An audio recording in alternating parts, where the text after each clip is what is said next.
Welcome to Vivid Verses. If our words resonate with you, please subscribe, tap the like, and share your thoughts and your feelings in the comments. Now let's begin. The end wasn't an explosion.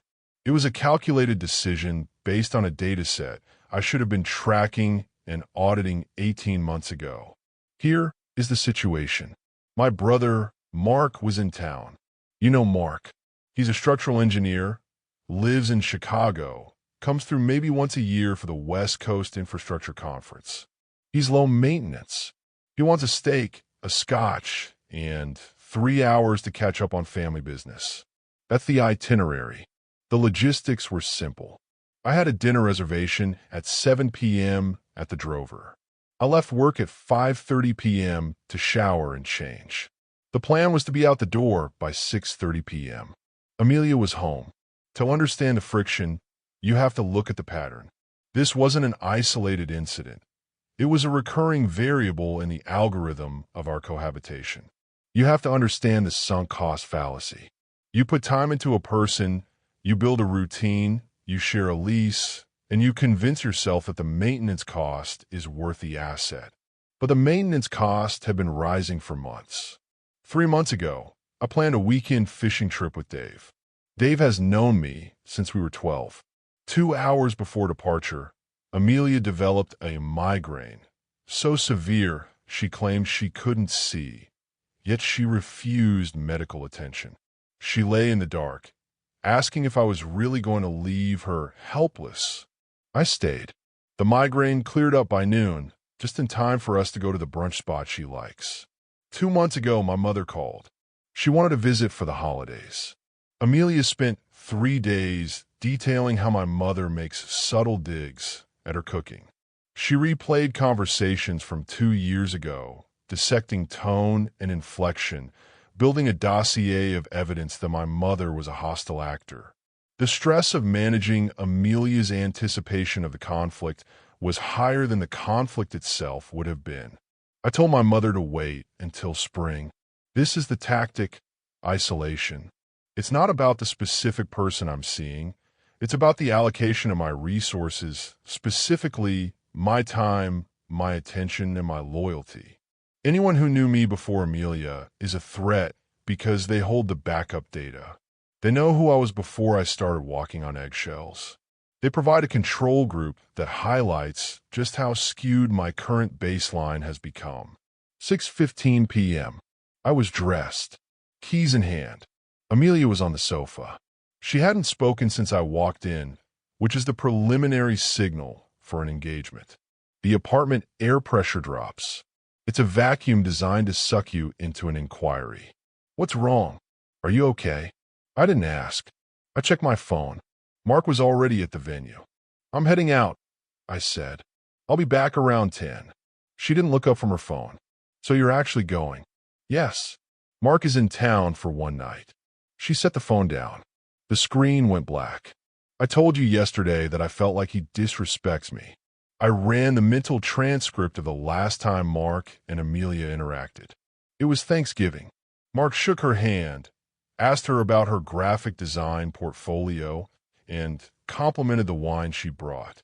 He spoke to her for maybe 15 minutes total. He treated her with the same generic politeness he treats a barista or a distant cousin.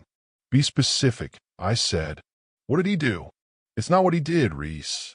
It's his vibe. He looks down on me. And you know it. This is the trap. You can't refute a vibe.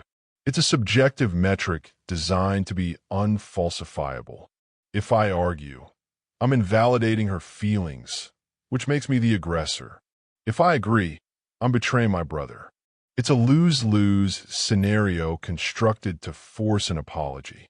Mark is polite, I said. He lives 2,000 miles away. He doesn't think about you enough to look down on you. I'm going to dinner. She stood up. This is where the physical blocking technique comes in. She positioned herself between me and the entryway. Not aggressively, just enough to require me to maneuver around her, making the exit a physical rejection rather than just a departure. It forces physical proximity when I am trying to create distance. If you go see him, you're choosing him over me. I looked at the time. 6:20 p.m. I calculated the drive time.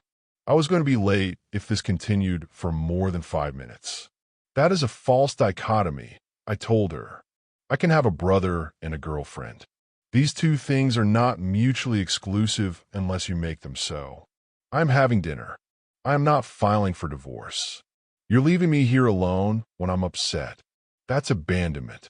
You're upset because I am leaving. That is a circular loop. You manufacture the crisis 10 minutes before I have to walk out the door. We call that sabotage. If I stay, you'll be fine within an hour. If I go, you will remain upset to punish me. The variable is my compliance. She crossed her arms. Her breathing changed, shorter, faster.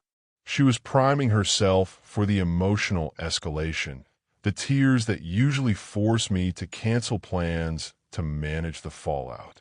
I watched the process like I was watching a machine malfunction. I realized I wasn't feeling empathy. I was feeling fatigue. He's your family, she said, spitting the word like it was a slur. I'm supposed to be your future. If you can't prioritize me when I'm telling you I need you, then we don't have a future. I looked at her, really looked at the logistics of the statement. She was demanding I cut off a 30-year bond to service her insecurity of the moment. It was a loyalty test. The purpose of a loyalty test isn't to confirm love, it's to confirm submission. She needed to know that her influence over me was stronger than my obligation to my blood. She needed to know she was the primary shareholder in my life. If I stayed, I would be setting a precedent. Amelia's whims override my pre-existing commitments. Once that rule is written into the relationship contract, it becomes permanent. I would eventually lose Mark, then Dave, then the rest of the network. I would be an island, and she would be the harbor master. I'm not canceling, I said. If you walk out that door, she said, her voice dropping to that flat, dangerous register, don't come back. I paused. In negotiation, an ultimatum is the final card. It's high risk. If the other party calls the bluff, you lose all leverage. You have to be prepared to execute the threat. I assessed the lease. It's in my name. I pay the rent. She sent me a transfer for utilities and groceries, but legally, she is a guest. I assessed the emotional cost. The last 6 months have been a constant cycle of crisis management. Her job disputes, her feuds with friends, her health scares that vanish when she gets attention. The overhead of this relationship was exceeding the return. The dividend was 0. That is an ultimatum, Amelia, I said. Be very sure you mean it, because I do not respond to threats. I mean it. Him or me.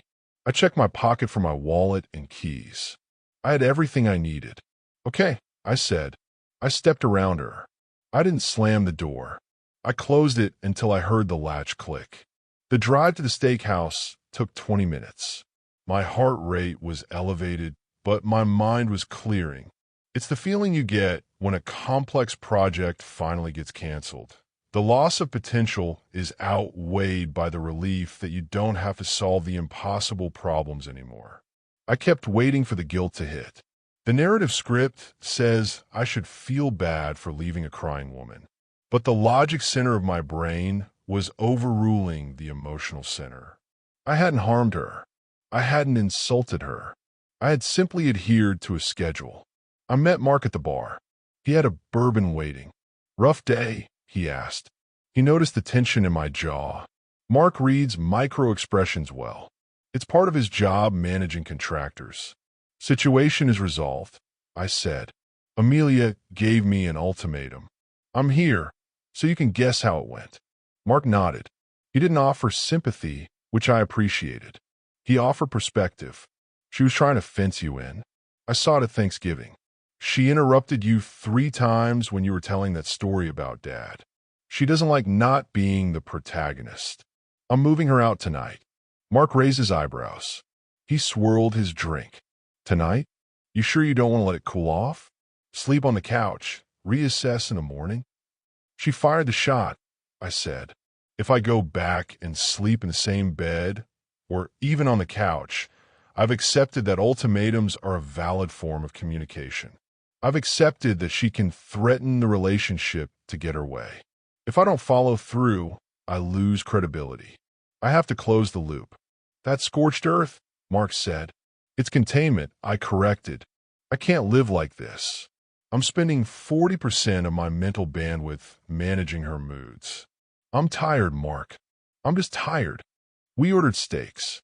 We talked about the market, the structural integrity of the new bridge project he's consulting on, and our parents' retirement fund.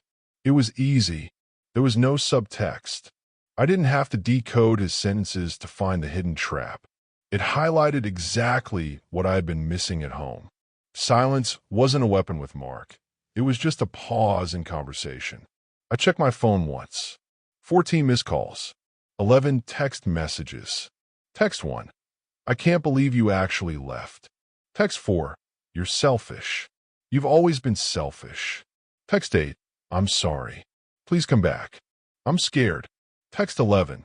If you don't answer me right now, I'm leaving. She's cycling, I told Mark. Anger, bargaining, threat. She's throwing everything at the wall to see what sticks. I paid the check at 9:45 p.m. Need help? Mark asked. I could come be a witness. Sometimes having a third party keeps things civil. No, this needs to be a one-man operation. If you're there, she'll perform for an audience. She'll play the victim for you, or she'll attack you to get to me. I need it to be boring. I need it to be logistical. I drove home.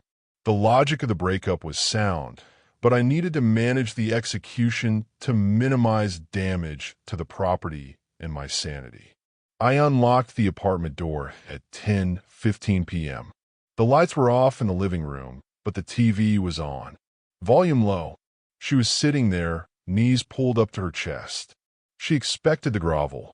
She expected me to apologize for leaving, to beg for forgiveness.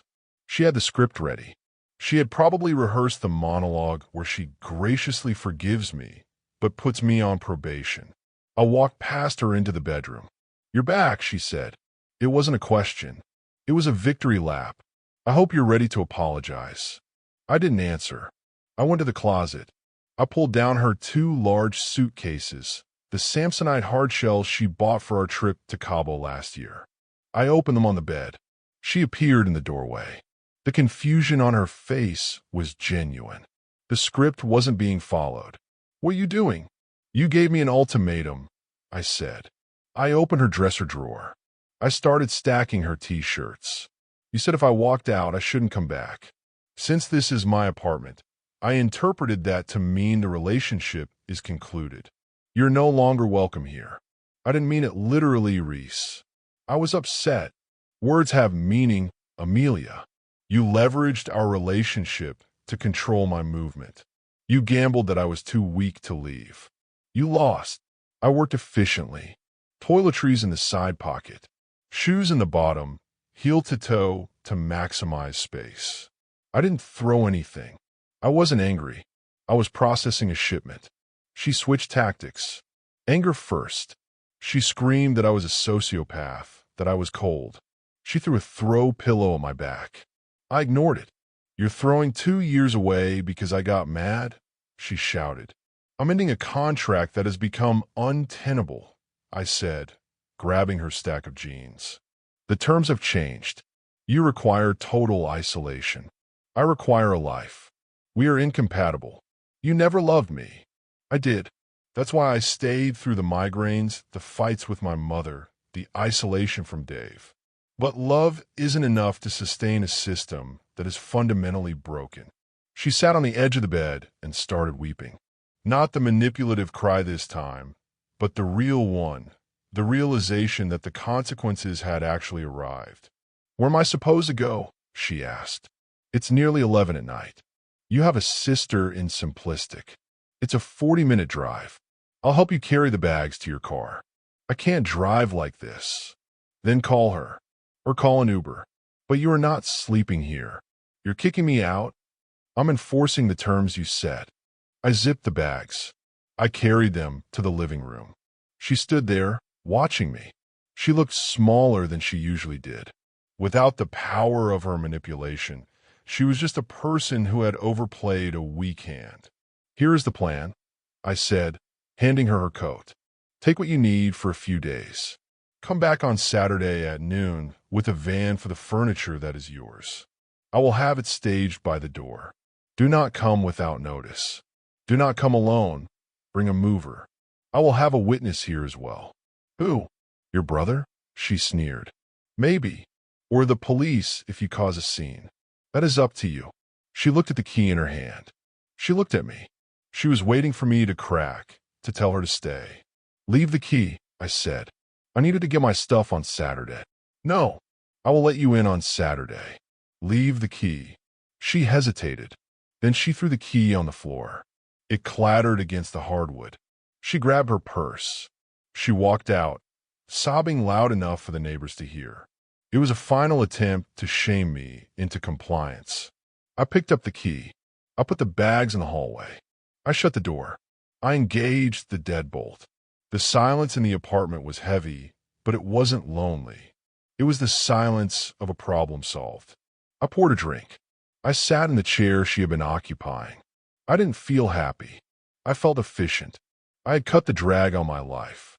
I took out my phone and texted Mark. "Done. See you for breakfast?" He replied a minute later. 0800 coffees on me. I put the phone down. I slept better than I had in 6 months. The days following the extraction were instructive. When you remove a chaotic element from a system, the system seeks equilibrium. But the chaotic element rarely leaves quietly. Thursday and Friday were a barrage of digital noise. I received texts from 3 of her friends. Friend A, "You are a monster." Friend B, "I can't believe you put a woman on the street at midnight." Friend C, "She's devastated. You need to call her." I didn't respond. Engagement legitimizes the attack. I blocked the numbers. I wasn't interested in litigating my character in the court of her social circle. They were operating on partial data provided by an unreliable narrator. I focused on the logistics of the apartment. It's amazing how much space one person takes up, not just physically, but psychically. Her clutter was everywhere. Not just clothes, but the residue of her habits. The half-finished projects, the specific organic cleaners she insisted we use, the decorative pillows I wasn't allowed to move. I spent Friday evening staging the apartment for the Saturday extraction. I moved her dresser to the living room. I stacked her books. I disconnected the TV she bought. I created a sterile zone near the entrance so the movers wouldn't have to penetrate deep into the apartment. This was risk management. I didn't want her wandering into the bedroom, getting nostalgic, or finding an excuse to start conversation. Saturday, 11:50 a.m. I had asked Dave to come over.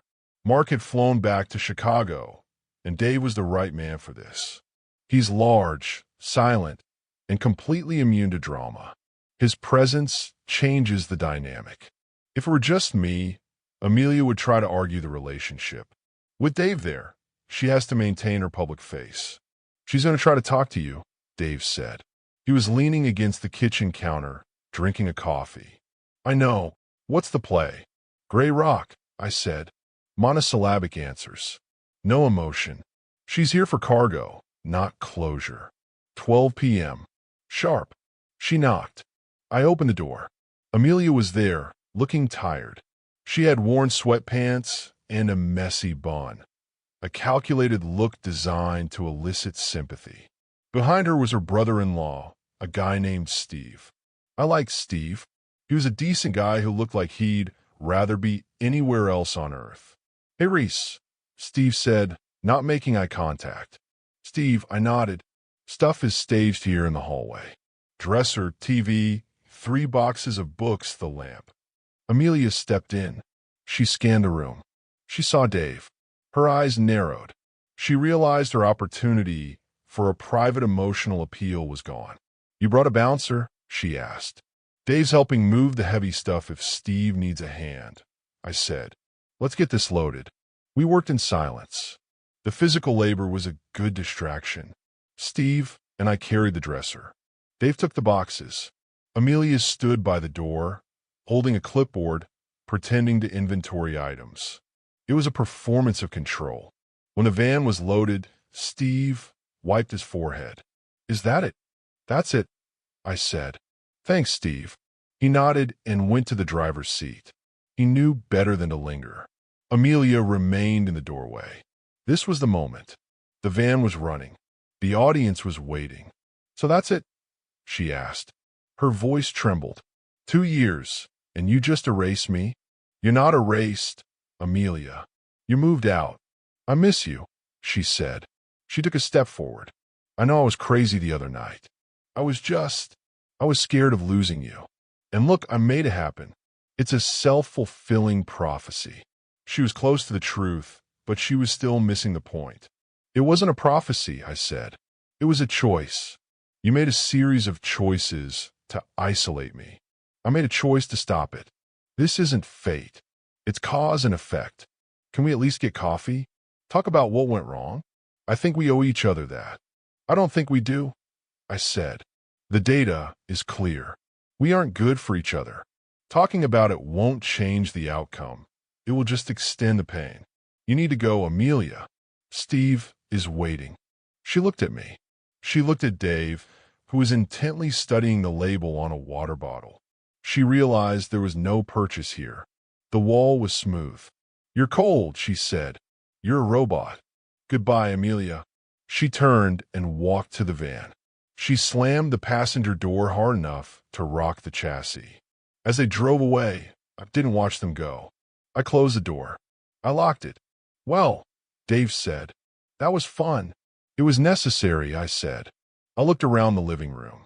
It was emptier now. There were indentations in the carpet where her dresser had been. There were bare spots on the bookshelf. You want to get lunch? Dave asked. Yeah, I said. Let's go to that burger place. The one she hated. The one with the peanut shells on the floor. That's the one. We walked out. The air outside felt different. It was crisp. Here is the conclusion. People talk about relationships like they are magical entities that exist beyond logic. They aren't. They are structures. They require maintenance, balance, and a solid foundation. If you let someone chip away at your foundation, your family, your friends, your autonomy, eventually the whole thing comes down. I didn't leave Amelia because I stopped loving her in that exact second. I left because I ran the numbers. The cost of staying was my identity. That is a price I am no longer willing to pay. I'm 32 years old. I'm single. My apartment is quiet. And for the first time in 2 years, my time is my own. That's not a tragedy. That's a successful reorganization. Thank you for listening. That brings today's story to a close. If you enjoyed it, please consider subscribing. See you next time.